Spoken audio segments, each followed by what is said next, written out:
नहीं, मुझे अंदर बिठा के यूं कहते हैं कि बस तेरे इस जगह हम किसी और को चुनाव लड़ा रहे। आप देख रहे होंगे अखबार में, डेली का हेड भी देख रहे होंगे, सारे होर्डिंग फ्लैग भाई सब कुछ मैं कर रहा हूँ सर, उसके बाद भी ये मेरे साथ ऐसा कर रहा है।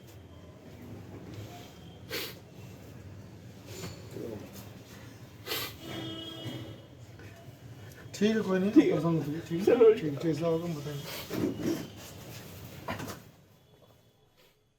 तो राजनीति में देखिए कब कहाँ क्या हो जाए कुछ कहा नहीं जा सकता है। मुजफ्फरनगर की ये तस्वीरें बयां करती हैं कि अरशद राणा किस कदर जो है वो परेशान है, वो अपना दुख बयां कर रहे हैं। और दरोगा जी के सामने जब वो शिकायत करने पहुंचे तब उनकी आंखों से आंसू झलक उठे। अरशद राणा इस वक्त हमारे साथ फोन लाइन पर मौजूद है। राणा साहब, बहुत स्वागत पहले आपका C10 न्यूज पर। सर मुझे आपकी आवाज कम आ रही है। अरशद राणा जी, बहुत स्वागत है आपका C10 न्यूज पर। जी नमस्कार सर। अरशद राणा जी, क्या कुछ परेशानी, क्या कुछ दिक्कत रही जो आप थाने पहुंचे और आपकी आंखों से आंसू जो है झलक उठे? सर मैं लगातार 24 साल से बहुजन समाज पार्टी में कार्यरत हूँ और मेरे साथ में सर इन्होंने आज ऐसा किया कि मेरा तमाशा बन गया पूरे जहान में। इन्होंने मुझे अकेला लाके छोड़ दिया। तो सर अब ये देखिए कि मुझे 4 साल पहले इन्होंने विधानसभा प्रभारी बनाया था, लेकिन विधानसभा प्रभारी बनाने के बाद में 4 साल मैंने चरथावल में चुनाव पे मेहनत की और अब इन्होंने टाइम के टाइम पे मेरा टिकट काट दिया। लेकिन इस तरह की स्थिति बनी, आपने इस मामले में पार्टी में बाकी जो अन्य दावेदार लोग हैं, जो आपके हाई कमान के लोग हैं, उनसे बात की? सबसे मैंने बात की, लेकिन अभी से 1 महीना पहले से शमसुद्दीन नाइंजी ने मेरा फोन उठाना बंद कर दिया था। मैंने वो इस रिकॉर्डिंग व्हाट्सएप पे डाली थी उनको, लेकिन सर उसके बाद भी उन्होंने कोई एक्शन नहीं। मिले थे अभी एक विधानसभा पुरगाजी पड़ती है, उसके प्रभारी की घोषणा की थी, तो उस दिन भी मैंने कहा था महीना समथिंग हो गया, मैंने कहा जी आप मेरे लिए क्या आदेश है, या तो मेरा पैसा वापस कर दीजिएगा या मुझे चुनाव लड़ा दीजिएगा। लेकिन सर उन्होंने मेरे साथ इतना सोतला व्यवहार किया कि मैंने कभी सोचा भी नहीं था। सर राणा जी, कितना पैसा आपने दिया टिकट के लिए? और क्योंकि देखिए ये इसलिए आप लगातार कह भी रहे हैं कि पैसा मैंने दिया टिकट के लिए, लेकिन टिकट फिर भी काट दिया गया, तो कितना पैसा दिया था? और अब फिलहाल क्या कुछ इस मामले में आपने जो कार्रवाई के लिए थाने में एक पत्र भी दिया है, उसमें क्या कार्रवाई हो रही है? सर मैंने तहरीर दी है, शायद कार्रवाई प्रशासन कर रहा है, लेकिन अगर प्रशासन ने कार्रवाई नहीं की तो सर मैंने अल्टीमेटम दिया था कि मैं 2 दिन के अंदर अंदर बहन जी की आवाज पे आत्मदाह करूंगा। सर कितना पैसा दिया था राणा साहब आपने, उसका भी खुलासा कर दें जरा। 4.5 लाख रुपए एक बार दिए, 50,000 एक बार दिए, 15 लाख 3 बार दिए। सर जी, लेकिन बहुजन समाज पार्टी में तो जो बूथ लेवल पर काम करते हैं और जो निष्ठावान रहते हैं कार्यकर्ता और जो बहुजन समाज पार्टी के समर्थक, ये उनको तो टिकट मिलता है, फिर आपके साथ इस तरह का अन्याय क्यों हुआ? सर मैं क्योंकि इनकी नजरों में कमजोर होऊंगा या क्या होऊंगा, जो या मेरी कोई सुनवाई नहीं हुई। मैं 24 साल से लगातार प्रभारी था, पर सर इनको ना पता नहीं इन्होंने मेरे साथ क्या सलूक किया। सर राणा साहब, आपने तो पूरा स्लैब पूरा किया है, आपने तो बीएसपी के लिए पूरा पैसा भी दिया, 3 बार आपने 15-15 लाख और बाकी और भी पैसा पहुंचाया, फिर क्या दिक्कत रही?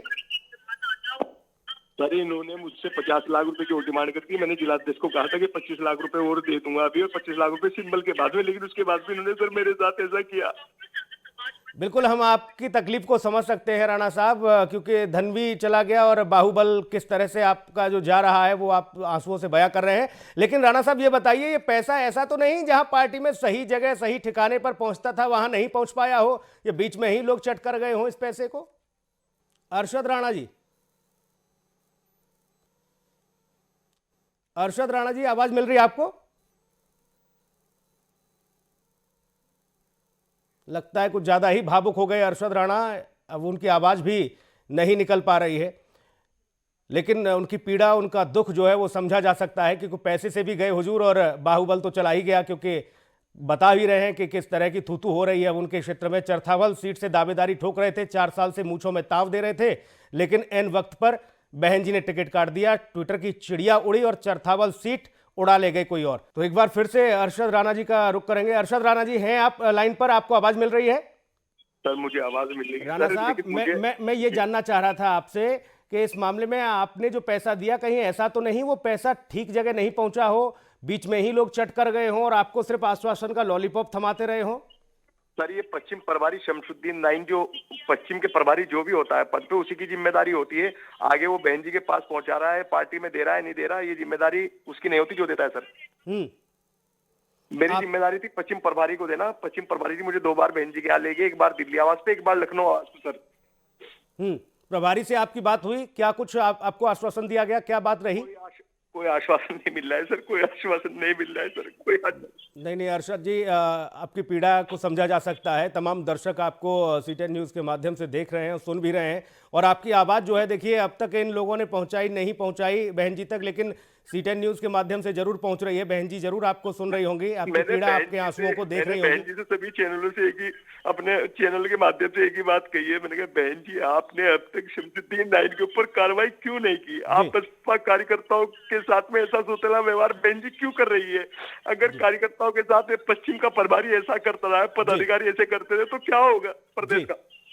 बिल्कुल बिल्कुल अरशद राणा जी, ये बताइए जरा, आपकी मुलाकात हुई बहन जी से कभी? आपने अपनी दावेदारी के लिए कभी बहन जी से बातचीत तो हुई आपकी? जी मेरी 2 बार मुलाकात हुई है सर, एक बार दिल्ली आवास पे, एक लखनऊ आवास पे। अब चूंकि देखिए उन्होंने टिकट तो चरथावल का फाइनल कर दिया, किसी और को दे दिया, ट्विटर की चिड़िया भी उड़ी और उसमें पता चल गया कि अब आप उसके दावेदार नहीं है उस टिकट के, उस सीट के। अब आगे का आपका स्टैंड क्या है? क्या रणनीति? आप कह रहे हैं कि हम आत्मदाह कर लेंगे बहन जी के बंगले के सामने? मैं सर ये है कि 2 दिन में अगर प्रशासन कोई कार्रवाई नहीं करता तो सर मैं आत्मदाह करूंगा वहीं पे जाके बहन जी के आवास के सामने सर।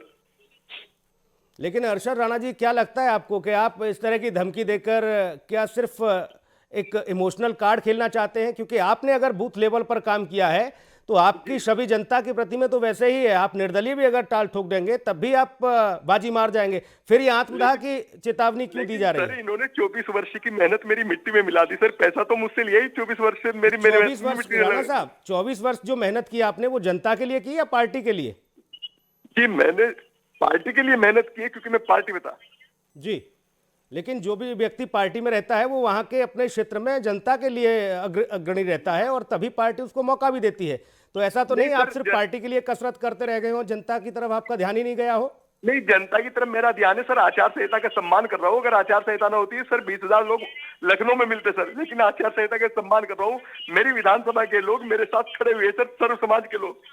अरशद राणा का अगला स्टैंड क्या है? अब ये स्पष्ट कर दें अरशद राणा, क्योंकि आत्मदाह की चेतावनी या आत्मदाह की धमकी तो कोई सॉल्यूशन नजर नहीं आता इससे। नहीं सर, ऐसा है, मुझे विश्वास है कि प्रशासन जो भी मेरी सत्यता है उस पर कार्रवाई करेगा। उत्तर प्रदेश सरकार से भी मैं उम्मीद करता हूँ। और सर अगर मैं बिल्कुल निहत्था हो गया, इन लोगों ने किसी ने मेरी नहीं सुनवाई करी, तो सर मैं बिल्कुल आत्मदाह करूंगा। जो मैंने कार्रवाई किस पर चाहते हैं अरशद राणा जी? जिन लोगों ने पैसा लिया उन पर? जी सर। और अब अभी राजनीति में आपका स्टैंड क्या रहेगा? अब चलिए कार्रवाई प्रशासन करेगा आपसे जो पैसा गया उसके लिए, लेकिन राजनीति में आपका क्या इन्वॉल्वमेंट रहेगा? क्या किसी और पार्टी की ओर रुख करेंगे आप? बहुजन समाज पार्टी को किनारा करेंगे?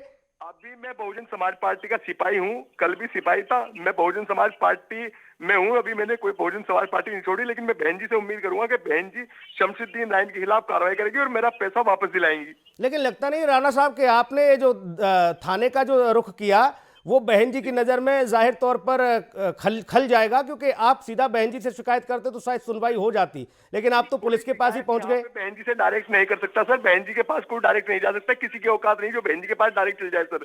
जो भी जाएगा पश्चिम प्रभारी के माध्यम से जाएगा, और पश्चिम प्रभारी ने यहाँ मेरे साथ ये व्यवहार किया है तो सर मुझे कौन ले जाता बहन जी के पास? बिल्कुल राणा साहब, लेकिन इस बीच क्या आश्वासन मिला पुलिस प्रशासन की ओर से आपको? राणा जी, अरशद राणा जी, आपको पुलिस ने क्या आश्वासन दिया है? सर मैंने पहरी दे दी थी कल शाम, उस पर कार्रवाई होगी, मुकदमा कायम होगा सर। मुकदमा दर्ज हुआ? इन लोगों ने एफआईआर दर्ज की या फिर सिर्फ तहरीर करके ही आख्या कर ली? राणा साहब, आपकी तकलीफ को हम समझ सकते हैं। सर कि मुकदमा कायम करेंगे, और अभी इन्होंने मुझे कोतवाली बुलाया, मैं कोतवाली में खड़ा हूं सर। चलिए, बहुत शुक्रिया राणा साहब। उम्मीद करते हैं कि आप जिस मंशा के लिए, जिस उम्मीद के साथ जनता के लिए काम करना चाहते हैं उस पर आप खरे उतरें, और जिन लोगों ने आपके साथ पार्टी के नाम पर या फिर यूँ कहा जाए कि दगाबाजी और धोखेबाजी की है उनके खिलाफ कार्रवाई हो। बहुत धन्यवाद हमसे जुड़ने के लिए, अपनी बातचीत रखने के लिए।